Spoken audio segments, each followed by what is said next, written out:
Hey guys, it's JQ Crafty, day 10 of 30 Days of Sketches with Christy from Christy's Beautiful Life. I hope you're enjoying so far. We're a third of the way done after today, which is crazy.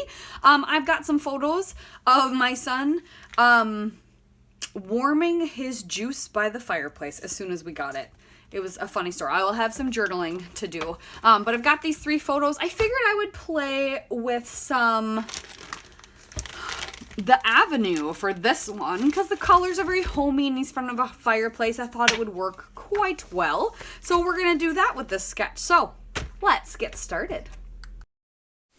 And so I also want to point out, so I did do something with the light to hopefully soften the glare. It can't get rid of it, but it did soften it. So I know it's been bothering some of you. It's been driving me nuts, the glare from my light, but it lights my area so much better. So I did something, it softened it a little bit, so I hope that helps. Trimming my photos down. So I have the 2 closer up ones of him, like right in front of the fireplace. I trimmed to like the 4x4, and then that other one was a farther away shot. So I trimmed it down to 3x3. I'm going to end up trimming it down even more, but I'm going to flip through the papers. I really like this look. I've always wanted to do this giant chevron layout. I don't think I've done one yet.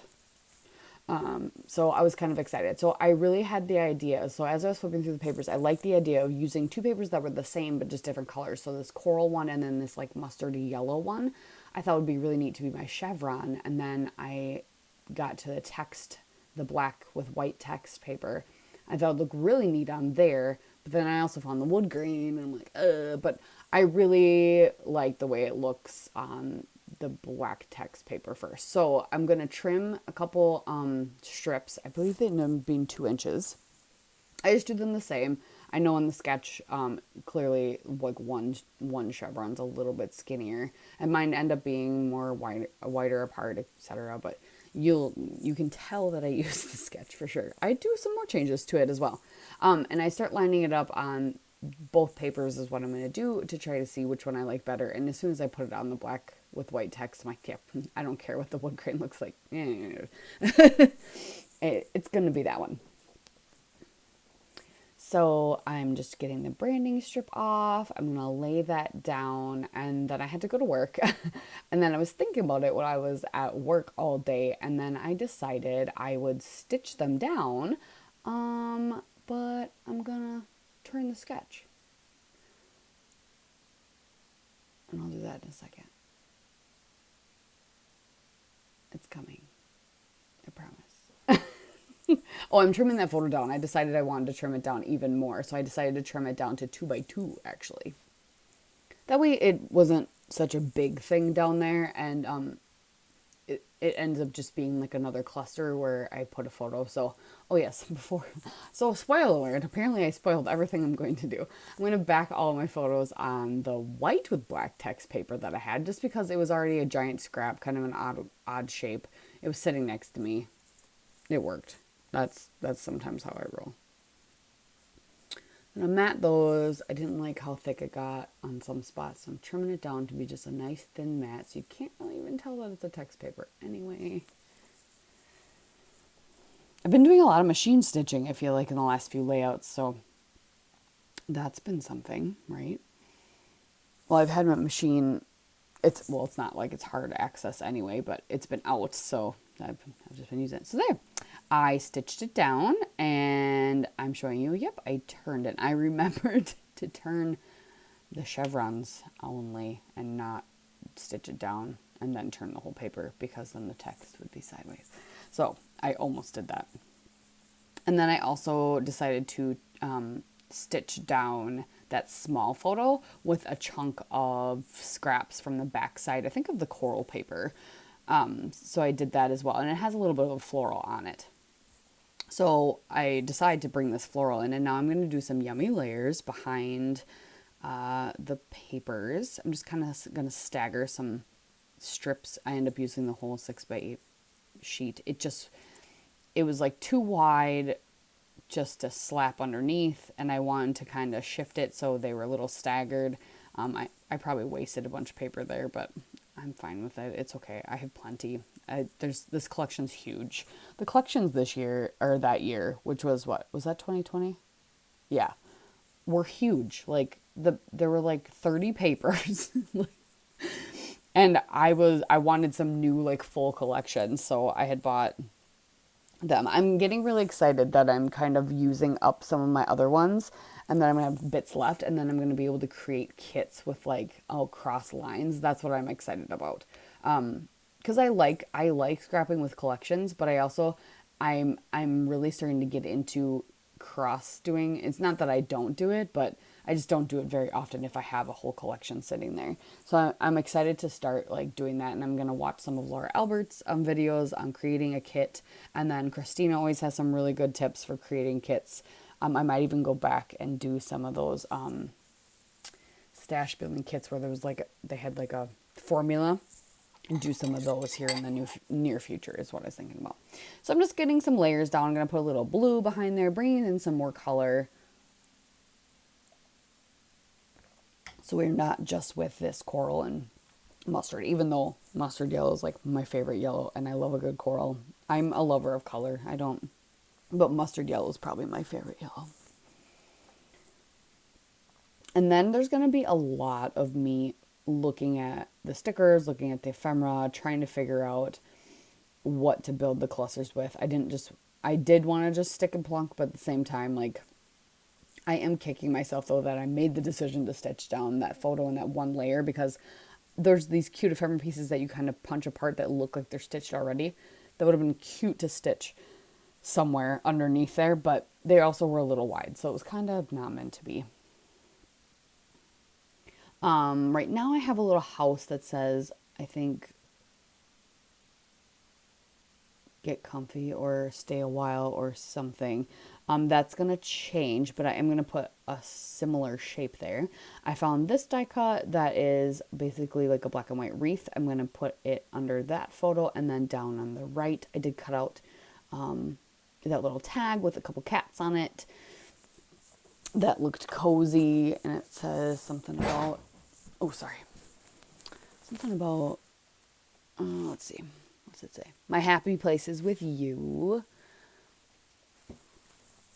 I'm just going to create a little cluster down there because that's where the big shape is. And it works. That's a good place. So it's almost like a little diagonal design as well, like amongst the chevron design.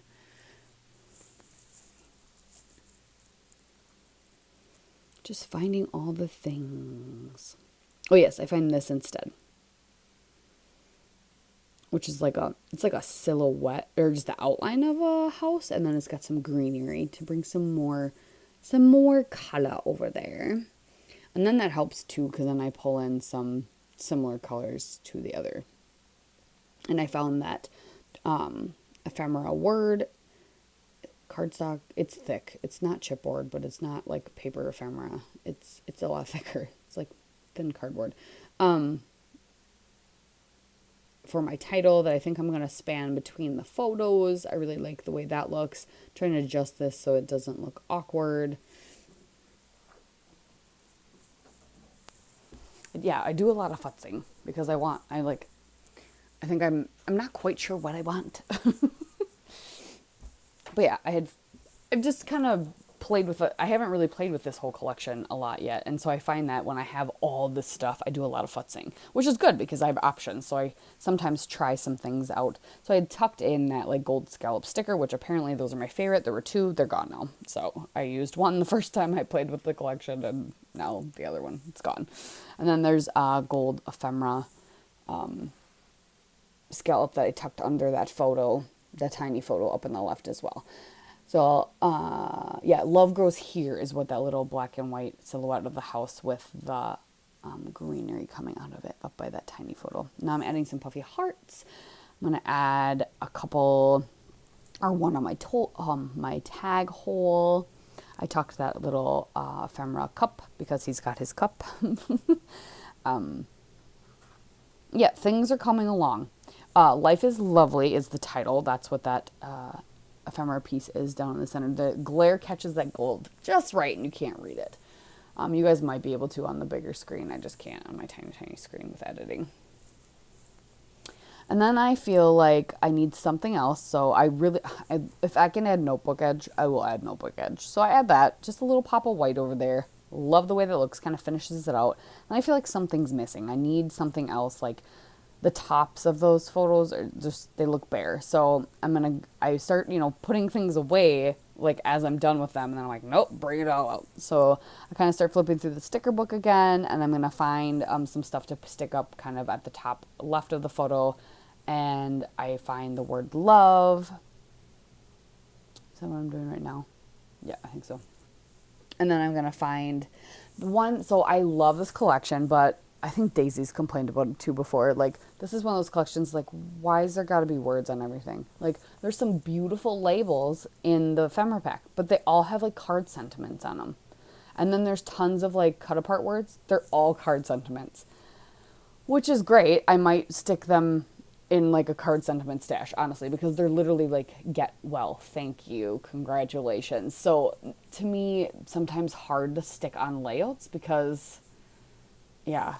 And I do want to make cards. I just haven't been making that a priority, especially since now I've been behind with this. But yeah, this is one of them. So I tuck it behind so you can't see it, and to bring some of that wood grain up to the upper left because there is some down on the bottom right, just to bring it around. And then I feel like I need something else over there. So I'm going to play with a lot of the ephemera, tuck a lot of it in. None of it really works out. And then I find that I have these 2 acorns, and there's not a lot of gold up there either. And there's kind of gold in every cluster as of now. So I'm going to tuck the not gold and turquoise acorn in on the left. And then I'm going to take the turquoise and gold acorn on the right. And then it kind of closes those weird gaps that I have where the paper just ends and kind of rounds it out. I maybe didn't need that acorn on the right, but I liked it, so I stuck it there. And then after the fact, I'm actually going to do some journaling, and I'm going to add a white outlined border around the entire layout. I thought it needed it. I probably could have just stitched around, which would have been even neater. But here's some close-ups. Thanks for watching, you guys. Check out everybody else is playing along with 30 Days Sketches, and we'll check you tomorrow. Bye.